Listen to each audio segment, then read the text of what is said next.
Business is booming, but you know what really helped? Xero, the accounting platform for small businesses. I used to think unpaid bills were just part of it. Ugh. But batch payments? Wow. Automated accounts payable? Even better. All in one place. That's a big one. And I can keep track from my phone while I get the job done. No bills in sight. What a life. Do right by yourself and your business and search Xero for your free trial. Conditions apply. Blowing ad budget on metrics that look great till the CFO sees them. That's bull spend. And marketers are calling it out in Dashboard Confessions. I remember telling my boss, it'll be good for the brand, when leads were slow. Yeah, it wasn't. Cut the bull spend. LinkedIn lets you target by company, job title, and more. Advertise on LinkedIn. Spend $250 on your first campaign and get a $250 credit. Go to linkedin.com/campaign. Terms and conditions apply. Hello, everyone, and welcome to the first episode of TechMagic. I am your host, Cathy Hackl. You might have listened to my other Adweek podcast, Metaverse Marketing, and I'm thrilled if you're joining us for the first time or if you're coming for Metaverse Marketing to listen to TechMagic. Adweek and I wanted to revamp the podcast and talk about technology in a broader way and try to make sense of all this technological change that is upon us. This podcast is inspired on Arthur C. Clarke's quote, that any sufficiently advanced technology is indistinguishable from magic. So we're hoping to bring some light to everything that's happening in the tech space and make you make sense of some of the things that seem like magic. So for that, I have asked one of my bestest friends in the tech industry, Lee Kebler, to join me as co-host for the first couple of episodes, where we're going to be talking about a lot of different things in the technology space. We're not just going to be talking about gaming. We're going to be talking about AI. We're going to be talking about space. We're going to be talking about frontier materials and even things related to crazy spiders. You'll have to see for that episode coming up.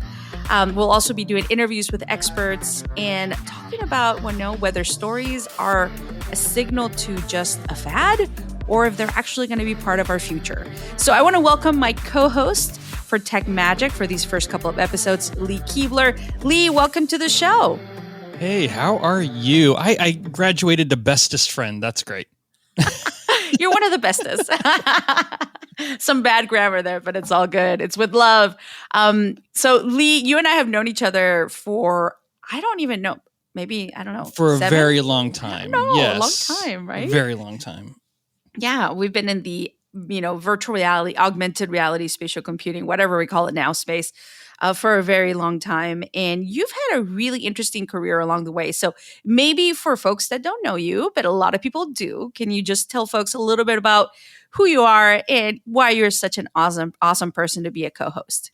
No, well, thanks. So I'm really just I started as a tech enthusiast. I was a musician. I lived in Nashville, had a guitar, was a DJ, was trying to do the starving artist thing. And, but I was also really involved in tech. I grew up surrounded by technology. My dad was a tech ed teacher in the public school system and really kind of was always encouraged to tinker with things and learn about things. I was a very curious kid like that.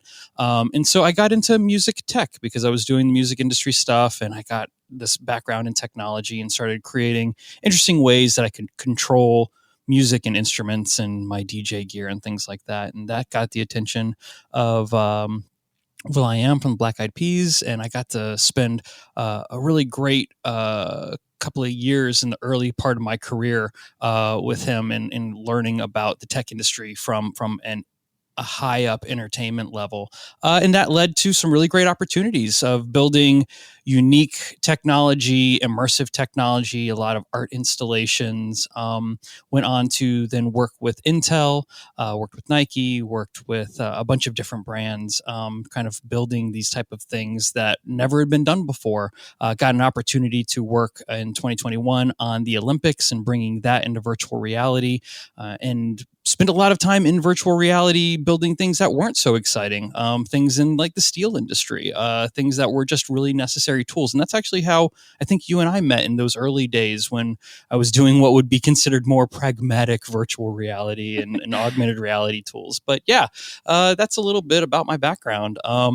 Fun fact, my very first job, 14 years old, was in a magic shop in Maggie Valley, North Carolina. Yes, I was probably not supposed to be working behind a counter at 14, but that's, everyone's got those Those were stories. different times, Lee. Those were different times. So it's cool to be on something called TechMagic. I like the thread that's been woven. And right now I'm in Portland, Oregon, and I work for an awesome company that builds also installations called Invisible Thread, and we're building cool tech magic every day. And so I know you're building this tech magic. We're building this tech magic. So I think this is going to be a fun podcast. Yeah, I'm excited. And throughout the podcast, people are probably going to figure out that I love magic as well. I cannot do a magic trick for my life. But I am like a little 7-year-old when it comes to magic and all this. Next time I see you in person, not via podcast, right? Not on this coast to coast podcast we're doing. Next time we hang out, I'm teaching you a magic trick. Oh my goodness! So hopefully I'll be able to learn it. I like to watch more so than try to do the trick.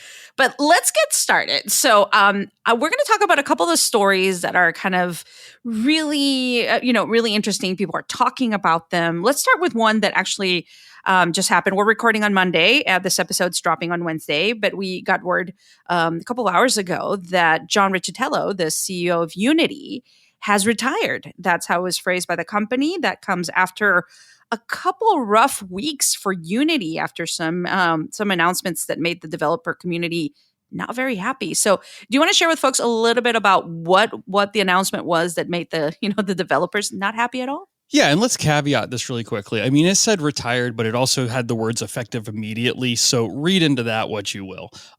It's been a rough go of it this month with Unity, and I am a beloved Unity fan. And so it was a hard month even for myself as a designer and developer, as we saw new approaches to terms of service rollout that were somewhat questionable. One of those being a retroactive terms of service, which I don't think any of us are familiar if that would even be enforceable. That was a big question. They wanted to go backwards, and if you had already released content on previous versions of Unity and that was already out, I'm talking you could have released it last year before any of these changes. They wanted to retroactively adopt new terms of service that had some implications on how things would be billed back to the developer. One of the things that they announced that I found very concerning was the idea of the development team being billed per installation. And granted, there was a large cap here. So let me caveat this of if you made more than $1 million on your video game or whatever the cap was, every time that game was installed, it would accrue, I think it was like 20 cents or something like that as an installation. The numbers do not matter in this particular case. It is the thought of a bill going back to the developer using the Unity engine that they had no control over. So this wasn't based on sales. This was originally proposed to be based per installation. So this brings in a lot of questions about hardware.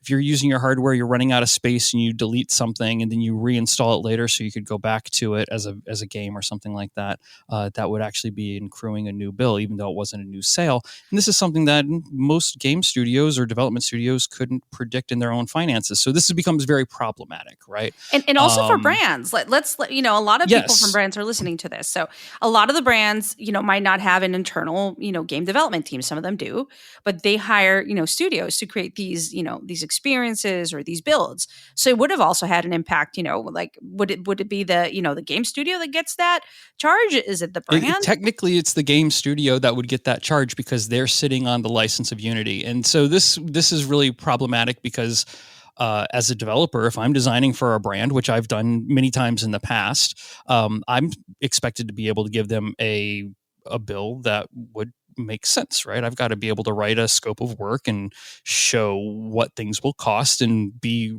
relatively accurate, right? Perfectly accurate is the goal. And this just throws a lot of wrenches into those things. Long story short, with all of this drama bubbles up. All of the major studios start questioning not only the practicality, but the legality of, can you retroactively go against terms of services and things like that? And a lot of people decide, you know what, we're going to step away from Unity for a little bit. And some major studios decided this might not be for us because there are alternatives. And basically the without mincing words, their stock plummeted. And it wasn't like a little drop. It was it was 10, a $15 drop. it went down, and it just kind of continued sinking. This shouldn't be considered surprising. The CEO of Unity has had a history of kind of proposing questionable practices of how to profit. They were formerly the CEO of EA, and they've made some statements in the past that would be it would be considered probably not in the best interest of anybody within the ecosphere. I try to be as unbiased to these situations as I possibly can, because you just never know who you're going to work with or work for in the future. But I'm pretty certain I'll never work for John. So I guess he's retiring now. So retiring with air quotes around it. So yeah, that's kind of the story on Unity, and I'm hoping that this gives a little bit of a breath to the whole industry and lets Unity come back, because it is a great engine and it's necessary for our field. Anyone in the tech space is aware of Unity and wants to see them do well. So we're really rooting for a good return here. Yeah, and just like as way of background, like I've had a chance to engage with John. People call him JR. With JR, we were actually, I was on a panel with him once. We had several conversations. I think he's a, very interesting fella, very smart, has been very successful in business regardless. So it's really interesting to see kind of what happened, the announcement that was made, how upset the developers were with, and it totally makes sense for them to be. And then this news coming up. I was reading an article and it kept saying, this has definitely changed the game in some ways, because it made a lot of studios reconsider the game engine, the infrastructure that, that they're using, the technology that they're using to build some of these experiences, and start to look at alternatives. So do you think that these types of situations are, is this just a fad people got upset about, the new terms of service, or is this kind of the future? Are people going to be looking at more game engines? Are more game engines going to pop up? Undeniably, it was actually maybe one of the better things that happened to the industry, because it forced people to have the question of what are my alternatives? And I think that that's a good thing to ask no matter what industry we're talking about. Having alternatives is good. Choice is good. And a lot of open source engines started popping up that may not be right in prime for the next AAA game, or even a virtual reality or augmented reality experience or something like that. But for your standard mobile games, or maybe some independent indie titles that you'd want to put out on PC, a lot of people started discovering that, there was open source solutions here too, which I've always been a big proponent and fan for. I think that it's great to start calling into question early the concept of a terms of service change, especially a retroactive one. Yeah. We may have headed off a pretty significant problem, because if this would to have gone forward the way it was originally set up, the precedence that it would set in all of technology for a terms of service was mildly terrifying, to say the least. The idea that a company could go back on their word and say, just kidding, now here's your new agreement, even though you've not done anything. I don't think anyone would logically want that. Well, yeah, I don't think anyone would. And I remember some of the conversations around the brand space. Like, a lot of people weren't necessarily talking about it because they might not be in the gaming side of things. But I did, see some brand people being like, well, what does this mean? Like, how does this impact, what we're building, or what we might be building? So, I want to caveat interesting that conversation. What really is interesting here is this is all about revenue share. The engines that you build your solutions in, right? Even if it's in fashion or branding, whatever you're building that in that engine, if it's like in Unreal, there's revenue share there. Or now Unity is also proposing the same to a certain market cap, that a revenue share would be done. I find this very strange, to be completely honest, because Why so? I can't think of another industry that actually says, yeah, okay, I'm going to do that. So I come from the music industry. I can't fathom a world where Pro Tools or Ableton or Logic Pro, which are softwares that you make music in, would ever have ownership of the music, like a revenue share of the music you produce within it. So imagine That's a good point. That's like Adobe owning, right, rev share for your images or something. Could you imagine if Pro Tools got a revenue share from Taylor Swift? Oh my goodness! Wow, bananas. Yeah. So it's a weird precedent that we've already set in the gaming industry as it is in the technology industry that I don't really like, because it calls into question of why.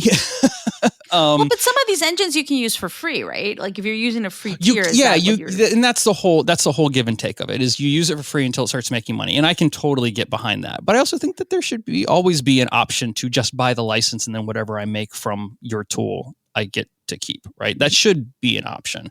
I'd like to see that more and more available. And maybe the industry has to move in that direction one day if more open source tools become more readily available. We know that open source tools have really kind of made Adobe make really consumer-friendly decisions in their product line, because alternatives popped up. Alternatives are good.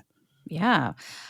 You mentioned Unreal. So Unreal is one of the other game engines, right, that people are using to create these experiences.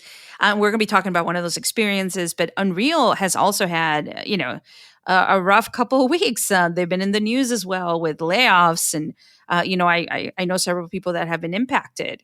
But can you tell folks a little bit more about Unreal and maybe what's happening there? And we can definitely talk about Unreal Fest, which was their big developers conference as well. Yeah, Unreal is very similar. I mean, they're often said in the same breath with Unity, right? It's kind of the Apple versus PC arguments of a couple of years ago, right? We've got these two behemoth engines, and they both have approached business a little bit differently. But at the end of the day, they generally do the exact same thing. They just do things a little differently. I've used both. I'm a fan of both. Again, this goes back to, it's great to have choice. And I don't know if I look at the hardships that Unreal's gone through this week and think too much into it. I think they're still on very solid footing. The industry in a whole, technology as in a whole, has had a rough couple of months. I mean, heck, maybe they've had a rough year. And this is just the reality of the ebbs and flows of technology as what's the word I'm looking for? Well, yeah, it's been a rough couple of years, though. There we go. Yeah, as the economy changes, and as the world's had a rough couple of years, right? In general, yeah. I think we're still going through it. I mean, I feel like every other week it's a new layoff in a new tech company, or whether it's Unreal or MediaMonks or whoever it is that is in the space, whether it's a tech company or an agency or a consulting company. Like, I feel like there's layoffs all the time, and it's heartbreaking. It's a shuffling of people at the end of the day, right? And people bounce back. It's not that it's not difficult or hard. You don't want to see it happen, but we had a massive hiring increase during COVID when people weren't really sure what was happening, and now things are going back to normal. And normal sometimes in some instances mean a lower number, and you just kind of hope that the companies that have to make those tough decisions take them very seriously and do the best that they can with exit packages and severance and things like that. That's definitely something Unreal did. I mean, as far as I understand, they gave everyone 6 months severance, and they were going to cover health for the next 6 months. So I think that was, very, very good as compared to other layoffs. So yeah, that's positive. I mean, my heart does go out to all these people, right? One of our future guests that we're going to have in an interview is David Armano, and one of the conversations that we're going to have is around, when we tie our identity to the company we work with, and you get laid off. What do you do in that case? So I feel like a lot of people that are listening to this might definitely identify themselves in this moment. I think that's one of the harder things, and Cathy, you and I have both been through this, right? Is we work at some place that you love so much, and you find part of your identity within those four walls. And I don't know, I've learned in my years that it is great to be a banner carrier and really believe in the place that you're working, but sometimes those places do have to make difficult decisions. Your identity should be in you and in your talents and in your family and in your loved ones and the ones around you and the things that you find in your hobbies. But where you work, it should just be, that's where you work. And the work you do is who you are.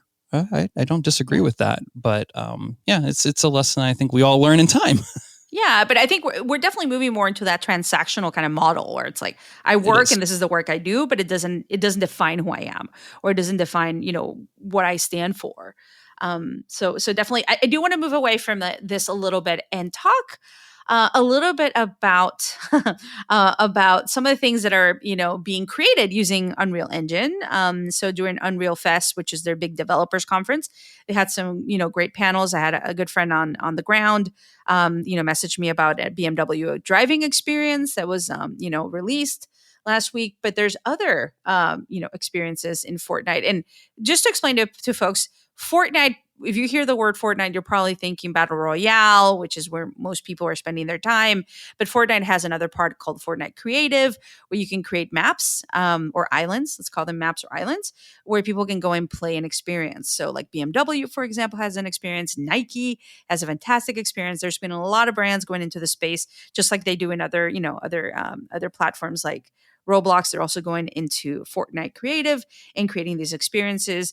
They don't need the permission of Fortnite or Epic Games to create these maps. They do have to get them approved, but they usually hire a studio or creators in this case to create these maps. And there's a specific map that launched recently, Lee, that you and I were chatting about and that you feel really strongly about.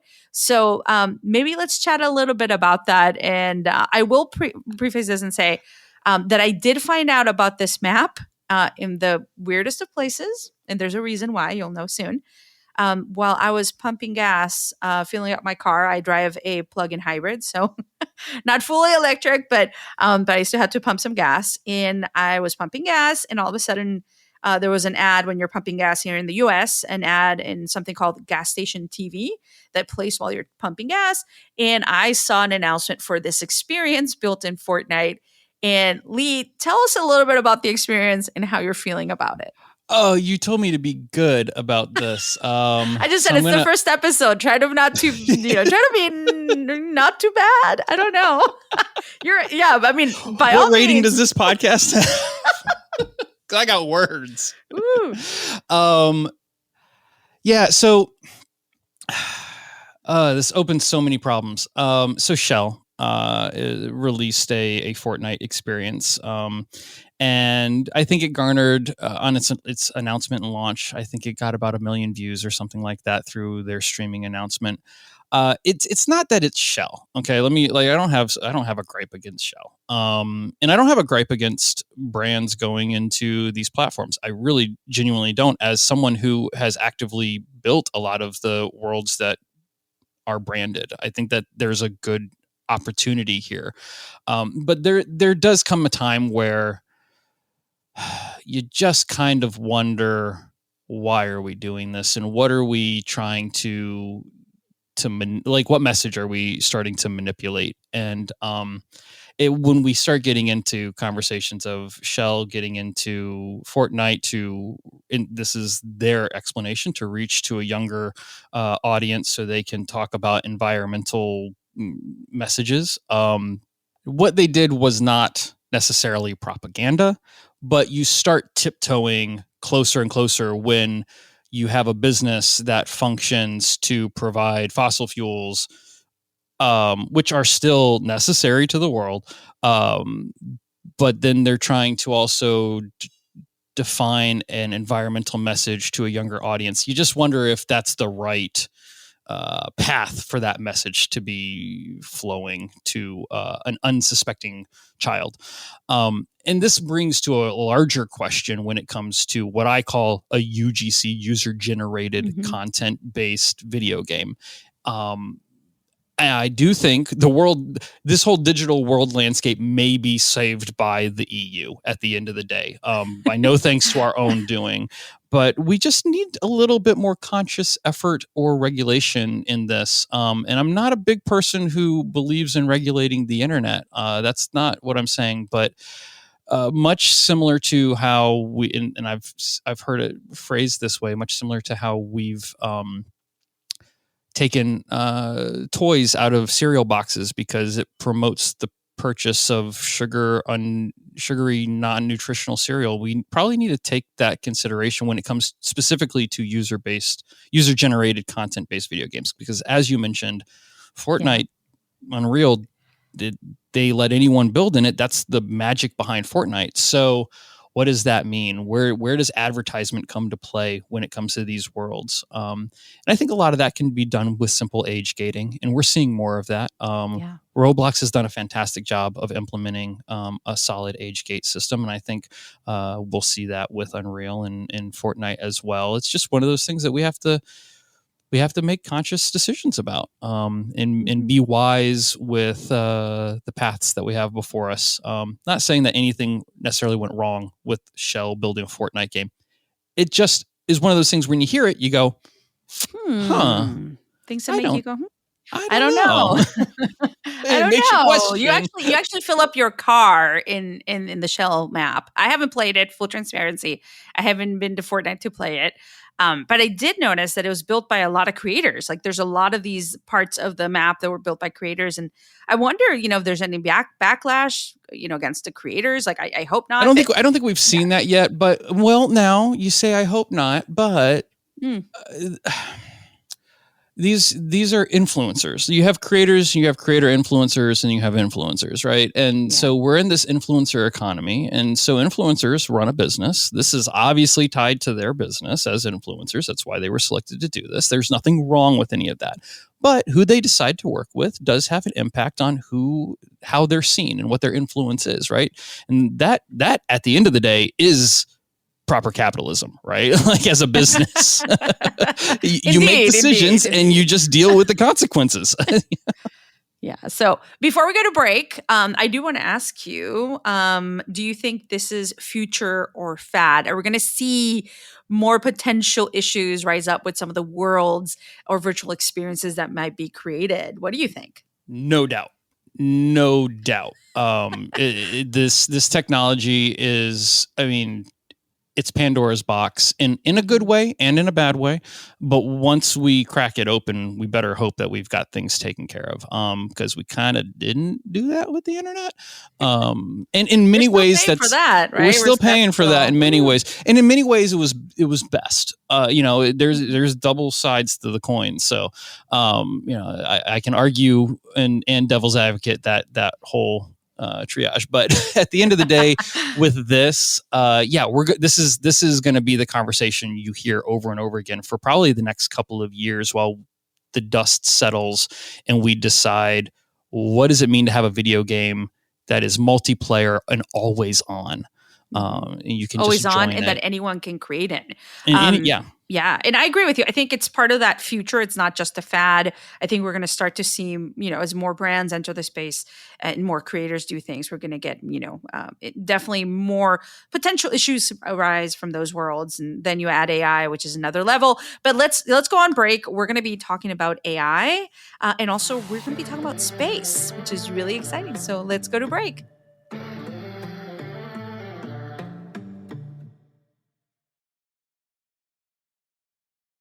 This message is brought to you by Warner Brothers Discovery Advertising.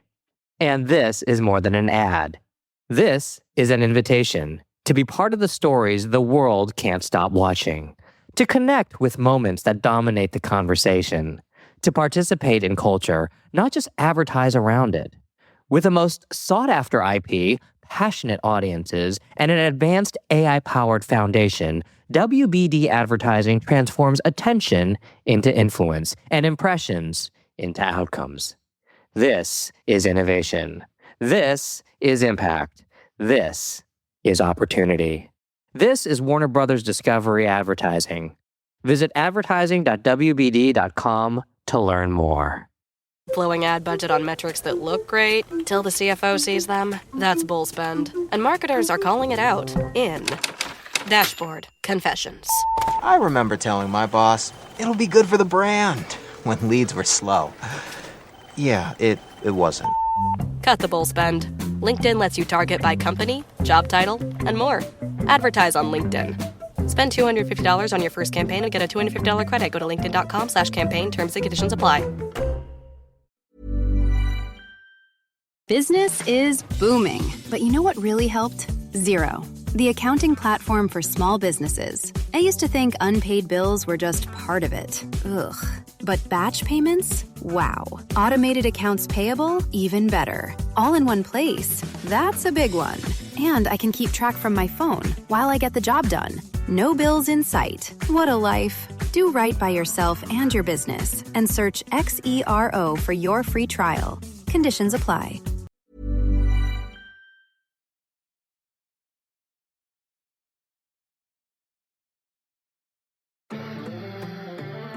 All right, so getting back to the show, I want to talk about a story that our producer shared with us, and it's about artificial intelligence and Robin Williams, and something that's happening with using someone's name, image, and likeness in AI, and how family members are starting to feel about that. So I'll let you talk about this one, Lee, because I think you probably have more information than I do about this AI story with Robin Williams. Well, this was really more of a story about Robin Williams' daughter, Zelda. She was confronted with the fact that her father's voice was being used, repurposed as an AI voice for content. And this is not the first time we've seen this. We're starting to see this more and more. Most notably, we saw Tom Hanks have this problem where all of a sudden he saw his image and his voice sponsoring a product that he had not endorsed. Mr. Beast, famous YouTuber, also had this scenario pop up last week, I believe, as well. And we're going to see this more and more. But for Zelda Williams, she had to confront the reality that someone is going to utilize AI to recreate her past father's voice, and that's emotional. That's hard. And she openly said, this is something that I'm not okay with, and is kind of a struggle. And I get that. I'm a big fan of voice AI. I think that there's a lot of good that can come from it. But when you start utilizing that tool without the rights, and now we have a question about who owns voice print rights, that brings a whole new can of worms to the conversation. And as you start seeing famous brands, people pass on, you're going to see those voices kind of resurface, and they may not have been okay with the use case put before them. So who owns the rights to do that? Who can say, no, we don't want you to do that? And where does that fall within the rights of intellectual property? Oof. These are going to be tough questions.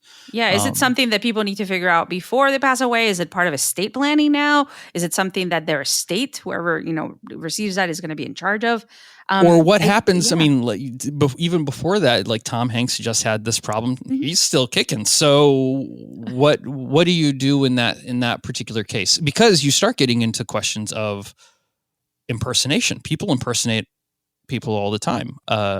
James Austin Johnson on SNL does one of the best Trump impersonations. I mean, he does Trump better than Trump does, right? So that's what he's known for. He's an actual intelligent that's mimicking a voice. So what happens when the computer starts doing it? I don't know. There's so many interesting and also horrible questions that come with this. So I feel for the scenario that this is caused for Robin Williams' daughter, because it's got to be tough. And I'm not, but at the same time, I was thinking through this as I was reading through articles and taking notes today. It creates a really unique opportunity where this all kind of started resurfacing because they're reusing Robin Williams' voice for a new project with the Aladdin brand. But it made me think of like how many movies can get localization done with the original voice, now who may That's a not good know point. not On know the that positive language. side. Because Robin Williams, to me, as a kid who grew up in the 90s, is Genie from Aladdin. And it would be crazy to listen to that in a different language and it not be Robin Williams' voice. Now, after he's passed, that's a different discussion. That's an interesting problem. I'm not sure. What does it mean when we can recreate a new Prince song and Prince has been gone? Well, Prince was very visionary. Didn't he have it written in that he couldn't be brought back as a hologram? Did he include anything about his voice? I'd have to go back and check. We actually have an expert who can answer that question, just not currently on the show. So I will go back and find out. We should have him on the show me. because I do agree. feel like Prince was a visionary on gaming, metaverse, like technology. Indeed, Prince, yeah, he was on top of it.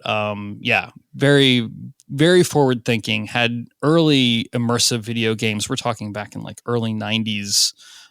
He created some really amazing things. But as for his likeness and his voice as returning as a hologram, maybe that would not surprise me, but I don't have that information off the top of my head. So I'm going to say this one, sadly, is part of the future. And it's going to be a very wonky, complicated future, not just a fad. This is going to continue and it's going to get... It's going to get so bad before it gets better because once we get, I'm honestly, I'm scared of not this year's political season, but next year's and the year after as this start, because you can make people say anything you want them to say. And I mean, heck, just to be completely transparent, just doing this podcast is enough data that someone can utilize and recreate my voice. And now they have enough content to make me say anything that they'd like for me to say or for you to say. So there's a risk to just doing this. Anyone podcast out there, please don't. Don't do that, please. So yeah, I'm with you. I feel like it's going to get really complicated and we're going to see the effects of it in the next couple of years and not such, some good things will definitely come, but some others. Well, let me ask you a question on this. Yeah. You're an author. What would it mean to you to utilize AI to do your own audiobook? That's interesting because doing the audiobook is such a lot. It's so much work and it just takes so much out of you that we just normally go with, a voice actor that does it.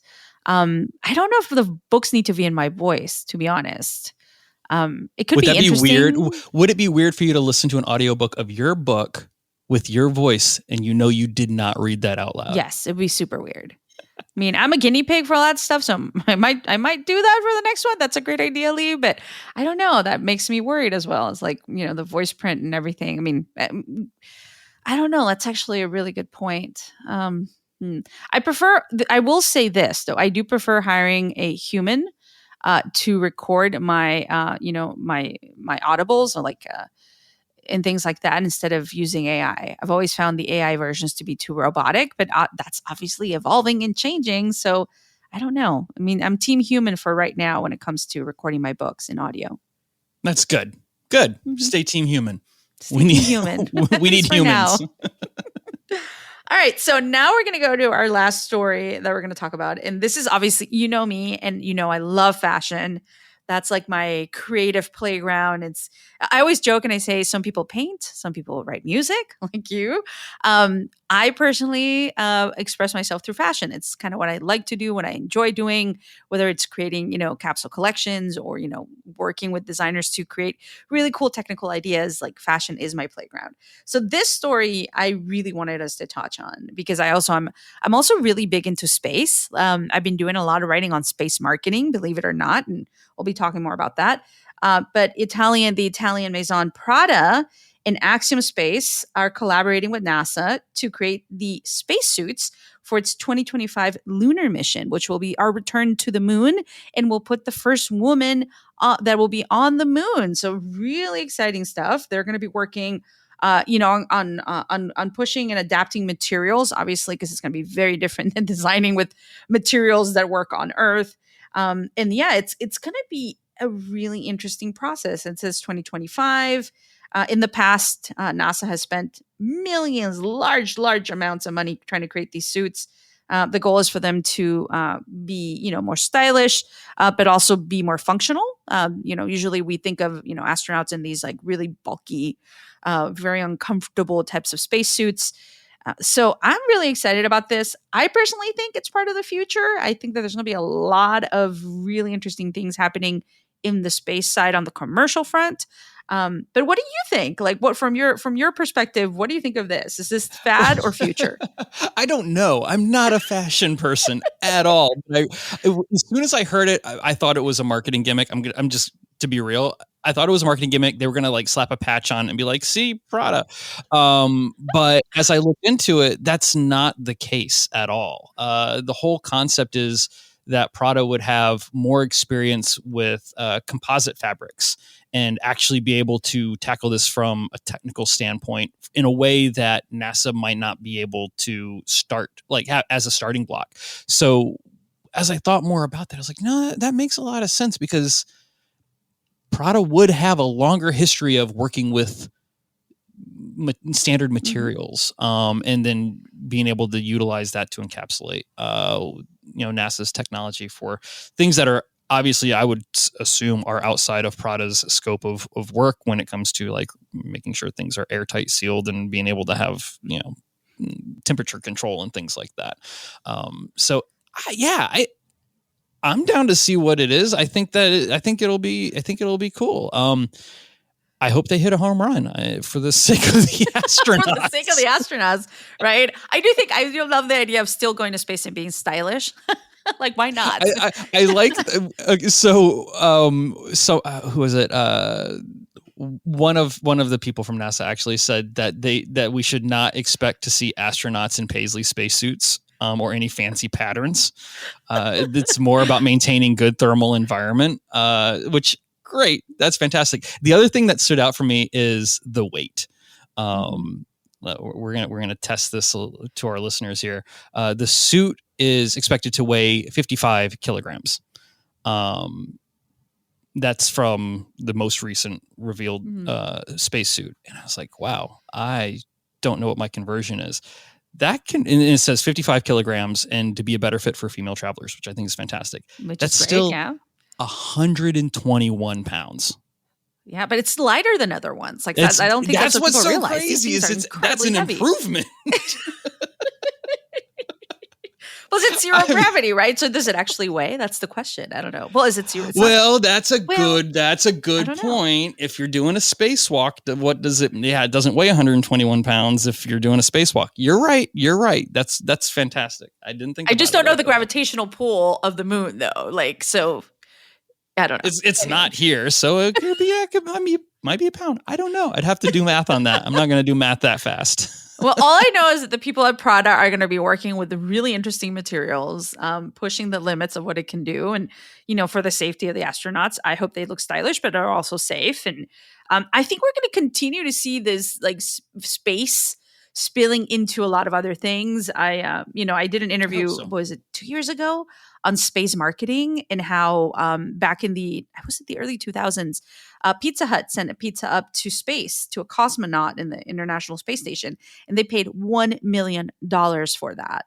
Whereas Estee Lauder sent up some of their serums and had the astronauts do like a photo shoot. But did they do it in 30 minutes or less? Because they get a refund on that $1 million if it takes more than 30 minutes. Oh, no, 30 days. I don't know how long it took to get that thing up there, but it was there. And I'm sure it wasn't too tasty. But Estee Lauder actually sent up some serums and had the astronauts do a photo shoot. And it was like under $200,000. So I was like, the cost of space marketing is going down. And then I had this whole question on like, if the astronauts are the ones in charge of creating the content, like, does this make the astronauts like content creators and creative directors? Like, oh, totally. A whole other world. Absolutely. Influencers in space. I don't know. I think that's one of the most impressive things for me, as I've seen like in space, as the space program has grown and changed over the years, is just how fast the people up there can get content back to us. It's just wonderful. Yeah. When I was a kid, you had like really scratchy microphones, really long delays. If you'd hear anything back, you could hardly understand what they said. And now we're getting like HD feeds. It's like just streaming YouTube up there.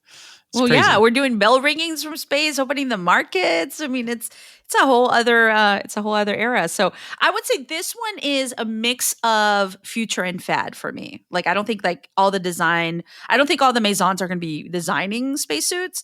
But I do think that, this part of commercial space is really interesting. What do you think? We've got a history of it, right? Jeep designed vehicles for the military. I mean, it's not like we've not had brands do things for the government sectors before in exploratory sectors. Someone's got to build it. And I think that it'll be interesting to see how it comes out. Yeah, we'll see. Hopefully it'll look great. And while it will be heavy, it will be less heavy than others. And yeah, I don't think there should be no reason that you can't be stylish while you're up in space. So I think that'll be it for this week, Lee. What do you think? How do you think we did?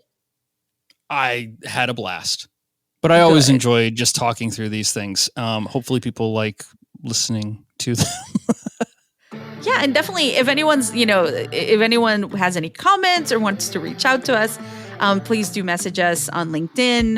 We're going to work on getting an email as well for the show, so you can email us your comments. We're hoping to be kind of reading some of those questions or comments that you might send our way, and any stories that you think we should be talking about. So, Lee, thanks for joining me for episode 1 of TechMagic. It went pretty magical in my perspective, so thanks for being here. Thanks for having me. I love doing this. This is great. Well, thanks everyone for joining us for this first episode. I hope you found something interesting to think about in the conversations we had around AI, space, game engines, and everything in between. And we'll hope you subscribe and you'll join us next week. Thank you, and I hope you enjoyed TechMagic.